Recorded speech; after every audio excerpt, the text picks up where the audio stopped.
조갑제 TV 시청자 여러분 안녕하십니까. 2020년 12월 22일 오후 3시 반입니다. 오늘 오전 문재인 대통령은 청와대로 김명수 대법원장과 유남석 헌법재판소장 등 5부 요인을 초청해 가지고 간담회를 가졌습니다. 그런데 오늘은 서울행정법원이 헌정사상 초유인 현직 대통령 정직 2개월 징계 처분에 대한 집행정지 신청 사건 신문이 진행되고 있습니다. 지금도. 하필 이런 날 왜 대법원장을 초청했느냐. 이것은 지금 진행 중인 재판에 영향을 주는 것이 아니냐 하는 우려의 목소리가 커지고 있습니다. 법조계에서는 상권 분립 체제 아래서 중요한 재판을 앞두고 대통령이 대법원장 등을 청와대로 부르는 것은 이유를 불문하고 이것은 부적절하다. 이런 입장입니다. 박병석 국회의장, 김 대법원장, 유 헌법재판소장, 정세균 국무총리, 노정희 중앙선거관리위원장 등 5부 요인을 초청해서 간담회를 열었는데 코로나 바이러스 사태 극복을 포함한 국정 현안 전반에 걸친 의견 교환이었다고 발표가 되었습니다. 그런데 문 대통령이 이런 만남을 가진 것은 7개월 만입니다. 지난 5월 문희상 전 국회의장 퇴임을 기념해가지고 부부 동반으로 의장 공관에서 5부 요인과 만찬 자리를 가진 게 마지막이었습니다.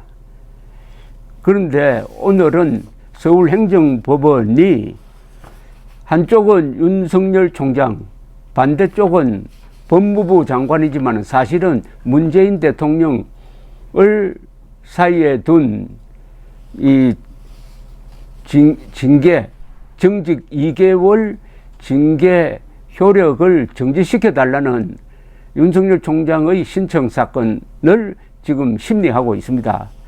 그러면은 이 재판부도, 서울행정법원의 재판부도 신경을 지금 곤두세우고 있는데 대법원장이 청와대에 불려가는 형식으로 해가지고 대통령과 만난다? 대통령과 만난다? 어떤 압박을 받지 않겠느냐 하는 이런 이야기입니다. 피고는 법무부 장관이지만은 소송의 성격은 대통령의 처분을 대상으로 하는 것이므로 문재인 대통령 스스로가 이 사건 당사자라고 보입니다. 사건 당사자이고 김명수 대법원장은 또한 사건 담당자죠. 그 객관적이고 중립적인 독립적인 위치에서 재판을 진행해야 할 김명수 대법원장이 오찬했는지 모르겠습니다만 하여튼 간담회 자리에 그 자리에 윤석열 총장이 소송을 제기한 상대인 문재인 대통령과 같은 자리에 앉아 있었다는 게 뭔가 좀 어울리지 않는다. 이런 이야기입니다. 법원 내에서도 이 만남이 부적절하다는 지적이 나오고 있다고 조선닷컴이 보도를 하고 있습니다. 한 부장판사는 김 대법원장은 대통령이 의혹을 밝히라고 지시하자 수사에 협조하겠다며 이른바 사법농단이라는 이름의 사건을 진행시켜서 주요 직책 판사들을 대거 교체하지 않았느냐. 헌정사상 초유의 사건이 진행되는 이 시점에 청와대를 찾아간 것은 이해하기 힘들다라고 했고요. 다른 판사는 정권이 줄기차게 비판했던 정교수 사건, 정경심 사건입니다. 정경심 사건의 선고를 하루 앞두고 대통령의 말은 한마디 한마디가 뼈에 박힐 수밖에 없다. 일반적인 발언도 일종의 지침으로 받아들여질 수 있는 상황인데 김명수 대법원장이 청와대에 가서 문재인 대통령 옆자리에 앉아 있었다. 이런 시점에 부른다고 무조건 참석하는 대법원장 등도 잘못이라고 지적하는 판사들도 있었습니다. 대법원 측은 대법원장은 항상 법관의 독립을 강조하고 있다며 우려가 제기될 이유가 없다고 했습니다. 김명수 대법원장은 이 사법부의 독립성을 지키지 못하고 좀 심한 말이면은, 심한 표현을 한다면은 문재인 대통령의 부하처럼 행동을 했습니다. 특히 사법농단이라는 그 죄가 되지 않는 사법농단이라는 걸 다시 꺼내가지고 이게 법원 쪽에서 자체 조사를 몇 차례 해가지고 이것은 형사사건으로 다룬 문제가 아니라고 결론을 내린 걸 가지고 이걸 사법개혁이라는 명분으로 검찰의 수사를 의뢰한 겁니다. 검찰의 수사를 의뢰해가지고 검사들이 여러 명의 판사들을 불러서 조사하고 기소해가지고 어떻게 보면 숙대밭을 만든 거죠. 법원 내의 문제는 법원 내부에서 자율적으로 해결을 해야 이게 사법부의 독립이 존중되는 것 아니겠습니까? 그런데 검사들을 불러들여가지고 수사를 하도록 했고, 더구나 전 양성태 대법원장이 구속돼 있다. 대법원장이 구속되면 어떻게 됩니까? 전 대법원. 그렇다고 그게 구속되는 사유가 무슨 파렴치범도 아니고 국가 반역죄를 저지른 것도 아니고 법리 해석에 따라서 죄도 되고 안 되고 될 수 있는 그 부분에 대해서 구속을 시켰다. 참 그때 구속영장 발부한 사람은 지금 어떻게 얼굴 들고 다니는지 참 궁금합니다만은 이런 일을 해가지고 심지어 그 사람이 속한 부산고등학교 동문회에서조차도 파문한다는 결의가 나오는 판입니다.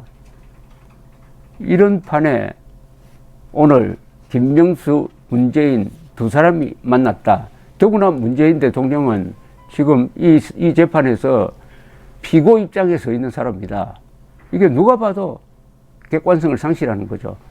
최근에 미국 대통령 선거가 끝나고 나서 트럼프가 이게 부정선거라고 아주 선동을 하고 수십 군데 소송을 하고 마지막에는 대법원에까지 갔지만은 트럼프 대통령이 임명하고 또는 공화당 정권이 임명한 판사들조차도 모조리 그 선거 소송을 기각시켰습니다. 그리하여 트럼프의 선거 불복을 진압하는 데 성공을 했습니다. 트럼프는 대법원에는 기대를 걸었죠. 왜냐하면 대법원은 9명의 대법관 중에서 6명이 보수 성향이고 그 중에 3사람을 트럼프가 임명했으므로 뭔가 좋은 기대를 할 수 있다고 생각했지만은 가차없이 그냥 각하시켜 버렸습니다.